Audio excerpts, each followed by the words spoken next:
अब इस वीडियो में मैं आपको इन्वर्स ट्रिग्नोमेट्रिक फंक्शन से रिलेटेड एक आध बातें और बता रहा हूँ, ध्यान से देखिएगा। If you have sine inverse sine theta, important बात यह है कि दोनों की तरफ सेम ट्रिग्नोमेट्रिक रेशियो दिख रहे हैं, साइन इनवर्स भी है और साइन भी है। तो ऐसी कंडीशन में इसका जो फाइनल आंसर होता है वो थीटा हो जाता है। साइन इनवर्स साइन थीटा का फाइनल आंसर थीटा होगा। या अगर कॉस इनवर्स एक्स है तो इसका आंसर एक्स हो जाएगा। माने बाहर इनवर्स हो, अंदर वही ट्रिग्नोमेट्रिक रेशियो हो, तो दोनों एक दूसरे को अपनी नॉर्मल लैंग्वेज में समझ सकते हो, डिलीट कर देते हैं और आपको केवल थीटा मिलेगा। या बाहर ट्रिग्नोमेट्रिक रेशियो हो और अंदर इनवर्स ट्रिग्नोमेट्रिक फंक्शन हो, लेकिन दोनों चीजें सेम होनी चाहिए, जैसे कॉस और कॉस इनवर्स, तो ये भी एक दूसरे को डिलीट कर देते हैं। लेकिन इसके लिए कंडीशन है। कंडीशन क्या है कि इन दोनों के बीच में या इन दोनों के बीच में कुछ और नहीं होना चाहिए। कुछ और का मतलब जैसे यहाँ पर sign inverse to sine theta होता, तब ये साइन इनवर्स और साइन एक दूसरे को नहीं हटा सकते थे, तब उसको sine inverse to sine theta ही लिखा रहने देंगे। अगर कोई तरीका बनता है जिससे टू हट सके तब तो बात दूसरी है, वरना कुछ नहीं हो सकता है। जैसे मान लिया एक क्वेश्चन आ गया, सिंपल सा क्वेश्चन कि साइन इनवर्स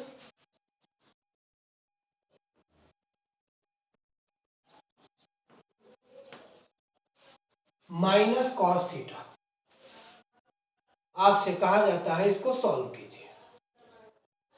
अब इसमें प्रॉब्लम क्या है? इसमें प्रॉब्लम यह है कि यहां साइन इनवर्स है और यहां कॉस है, और दूसरी प्रॉब्लम यह है कि यहां माइनस भी है।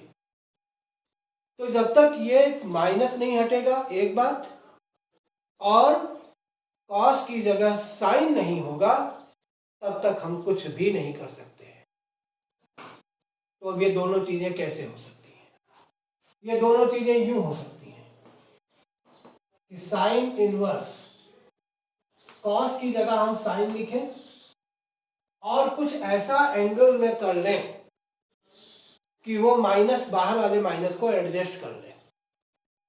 तो हम सब जानते हैं कि sine minus theta is equal to minus sine theta होता है।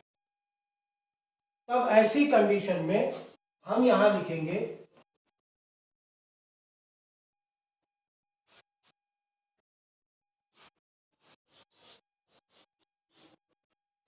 अब कॉस की जगह आप साइन ऐसे नहीं लिख सकते हैं, इसके लिए आपको प्रॉपर फॉर्मूला लगाना पड़ेगा। अब फॉर्मूला क्या देखिए, या तो साइन 90 माइनस थीटा हो तो कॉस थीटा होता है। आप अभी इस माइनस के चक्कर में ना पड़िए, ये माइनस अभी रहने दीजिए। अगर दोनों काम एक साथ करने लगोगे तो गड़बड़ा सकता है मामला।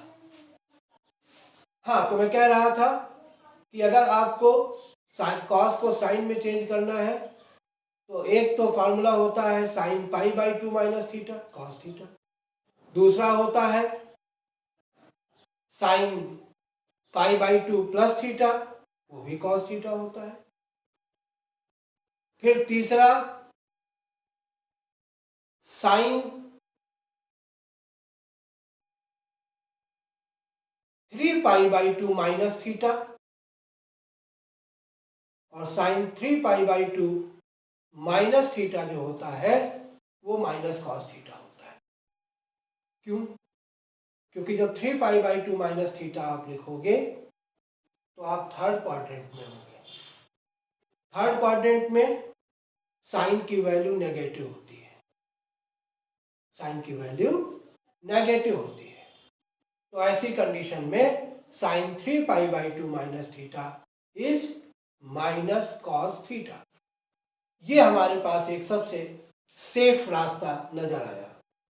जो दोनों काम करेगा, कॉस को साइन में भी चेंज करेगा और माइनस का भी इलाज करेगा। तो हम लोग माइनस कॉस थीटा की जगह साइन 3π/2 माइनस थीटा लिख देंगे। ये चीज आपको दिमाग में रख के चलनी है कि आपका काम तभी होगा जब सेम ट्रिग्नोमेट्रिक रेशियो दिखे और बीच में कुछ भी ना दिखे। अब यहां पर आपका काम आसान हो गया, साइन इनवर्स और साइन एक दूसरे को डिलीट कर दिया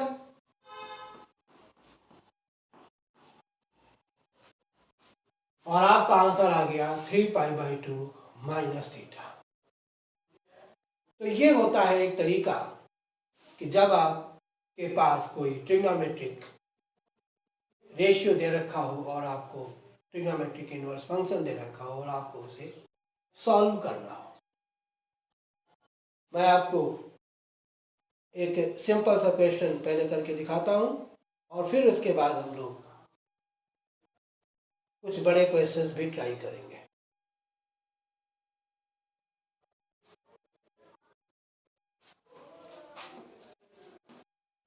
cos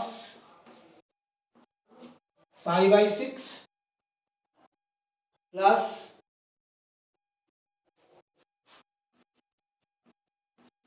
cos इनवर्स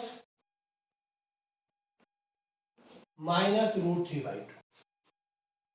आपसे कहा जाता है कि इसको सॉल्व कीजिए। अब इसको सॉल्व कैसे करें, ध्यान से देखिएगा।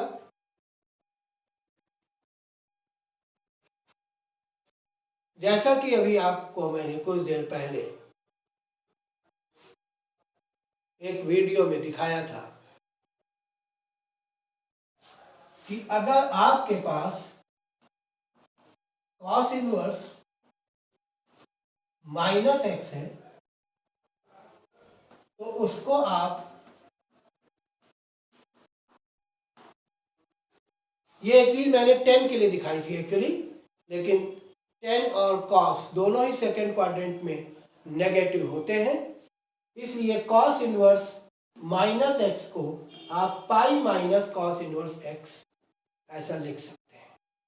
यहाँ पे माइनस है इसलिए ये फॉर्मूला मैंने आपके लिए रखा। अब ये कुछ कैसे बनेगा, ध्यान से देखिएगा। cos π/6 प्लस, और इसकी जगह मैंने ये वाला फॉर्मूला लगाया तो पाई माइनस cos इनवर्स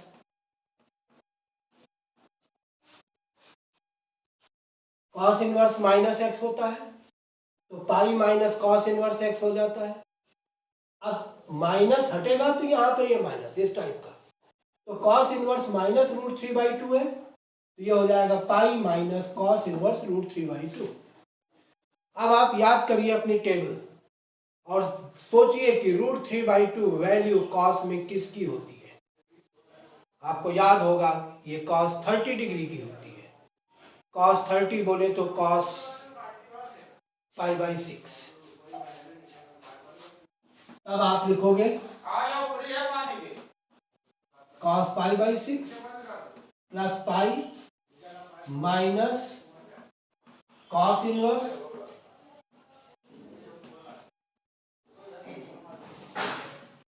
cos π/6 √3/2 की वैल्यू रख दी गई और अब ये हो जाएगा cos π/6 प्लस पाई, और cos इनवर्स और cos ने एक दूसरे को हटा दिया, बचेगा क्या, केवल π/6, लेकिन बाहर माइनस है इसलिए माइनस लगा के माइनस π/6, और अब प्लस π/6 और माइनस π/6 हट गए और आपके पास आ गया केवल क्या, cos पाई मतलब cos 180 डिग्री।